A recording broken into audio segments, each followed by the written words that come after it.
Now, I don't want McDonald's pattern. I don't want stuff. Okay. Now, employees that are well trained are going to give you great service, and they're going to have positive reactions to things. Okay. Picture two employees. One's well trained and one's one of yours. We're looking out this window, and here comes a bus. A busload of people pulls up, and they all start piling out. Okay? The well-trained employee goes, "Ha ha ha, we're going to be busy now." The other employee looks out the window and says, "Look at all the fingerprints on the window." Certain things we've got to do. Bear with me if you don't understand what I'm talking about. Well in a while. Everybody's offended by something. Okay? Everybody's offended by something. For example, if I'm throwing you a scenario where I'm out in the parking lot changing the transmission in my car. I've got oil and grease all over me in my coveralls. I look like heck.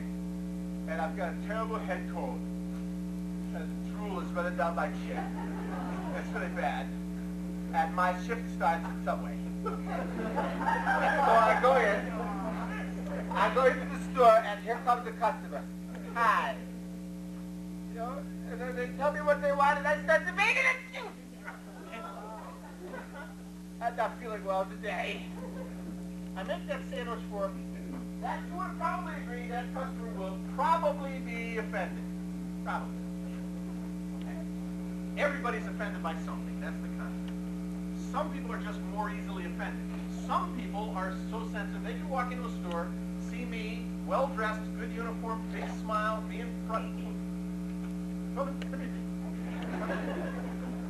friendly and pleasant, and say, "Overweight counter attendant, obviously I don't want to eat here."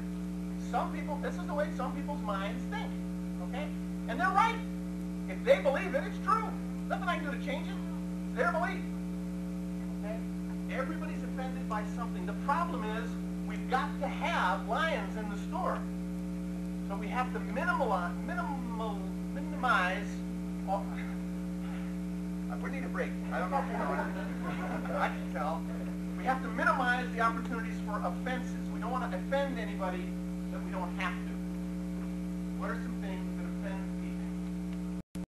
Ladies and gentlemen, the classic, the easy one, the one that we can't afford to have is these damn hats. You gotta have hats on the heads. Because if you don't have hats on the heads, one customer, well, I'll give you the exact number. It's 1/2 of 1% of the U.S. population. 1/2 of 1%. That's 0.005. 1/2 of 1%. That means one person in 200 is offended if you don't have a hat on, because their mental picture is that you're dropping dandruff and hair and slime in their food. And it doesn't matter if it's true or not, because in their mind, you are. Okay? So that person is going to be offended. And they're not coming back. They're going to go find another restaurant where they are wearing hats. Okay? Well, 1 in 200.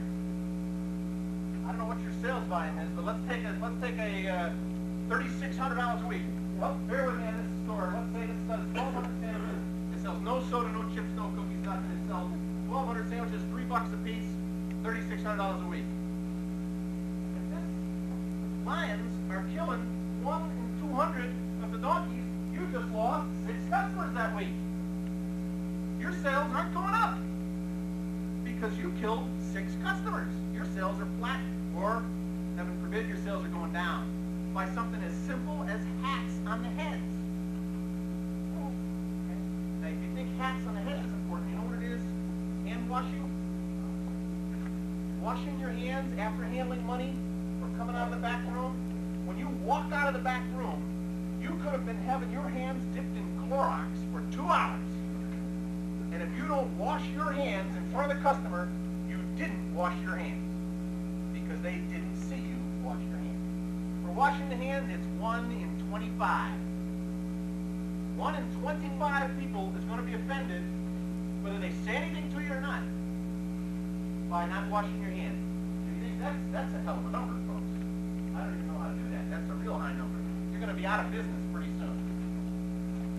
Now, if your stores were in Connecticut, I think that's real good news, because that's what I do for a living, is buy people whose stores fail jack their store sales way up and sell it. I may be moving to Colorado, I hope.